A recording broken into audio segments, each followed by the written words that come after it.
একদিন তিনজন ভিক্ষু একসঙ্গে হেঁটে যাচ্ছিল, যখন হঠাৎ করেই তাদের মধ্যে একজন হাসতে শুরু করলো। সে এত জোরে হাসছিল যেন এটাই তার জীবনের শেষ হাসি, তাও আবার কোনো কারণ ছাড়াই। এটা দেখে বাকি দুইজনও প্রচণ্ড হাসতে লাগলো।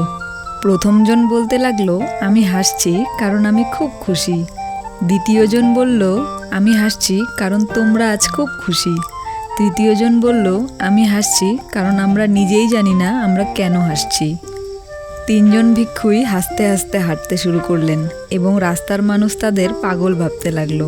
তারা একসাথে থাকে, একসাথেই হাসে। এরপর অনেক বছর কেটে গেল, তাদের হাসি কোনো দিনও বন্ধ হয়নি। তারা গ্রামে গঞ্জে ঘুরে বেড়ায় এবং খালি হাসে, আর হাসির মাধ্যমে মানুষদেরকে কিছু শেখাতে চায়। একদিন তারা একটা গ্রামের মাঝখানে দাঁড়িয়ে জোরে জোরে হাসতে শুরু করে এবং তাদেরকে দেখে সেখানকার মানুষজন সেখানে জমা হয়। তারপর একে একে সবাই হাসতে শুরু করে। দেখতে দেখতে সমস্ত গ্রাম হাসিতে আনন্দে ভরে ওঠে। ভিক্ষুদের সবাই খুব ভালোবাসত। গ্রামের লোকেরা তাদেরকে নিমন্ত্রণ দিয়ে বাড়িতে ডাকতেন। তারাও এসে বাড়ি আনন্দে ভরিয়ে দিতেন।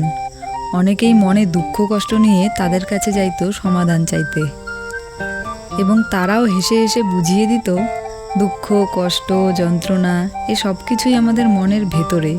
বাইরে এদেরকে খুঁজলে কষ্ট ছাড়া আর কিচ্ছু জুটবে না। আমরা সবসময় দুঃখ করি যে আমাদের কাছে এটা নেই সেটা নেই, কিছুই নেই। কিন্তু এত কিছু যে রয়েছে সেটার ওপর কোনো গুরুত্বই দেই না। ভবিষ্যতে কি হবে এটা ভেবে ভেবেই দুঃখ করি। কিন্তু যদি আমরা যা আছে তা নিয়েই সন্তুষ্ট থাকি এবং বর্তমানে বাঁচি, তাহলে দুঃখ বলতে কি কিছু থাকবে আমাদের জীবনে? এইভাবেই তারা জীবনের গুরুত্বপূর্ণ প্রশ্নের সমাধান হাসতে হাসতেই করে দিতেন। এইভাবেই বছরের পর বছর কেটে যায় এবং একদিন তিনজন ভিক্ষুকের মধ্যে একজনের মৃত্যু হয়। সবাই তাকে দেখার জন্য উপস্থিত হন, বিশেষ করে এটা দেখার জন্য যে আজকের দিনেও কি তারা কান্না করছে কি না। কিন্তু অবাক কাণ্ড, তারা আজও হাসছে, বরং আরও জোরে জোরে হাসছে।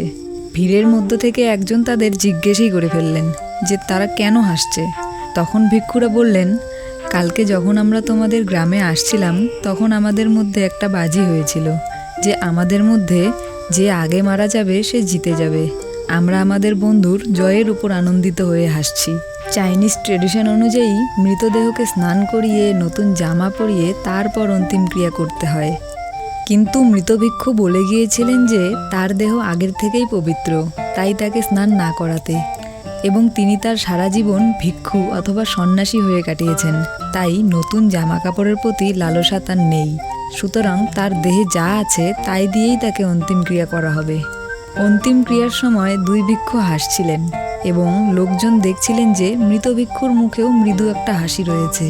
তার দেহে আগুন দেওয়া মাত্রই সেখান থেকে শত শত বাজি আকাশে বিস্ফোরিত হয় এবং সেখানে থাকা সকল ব্যক্তি তা দেখে আনন্দে হাসতে শুরু করে দেয়।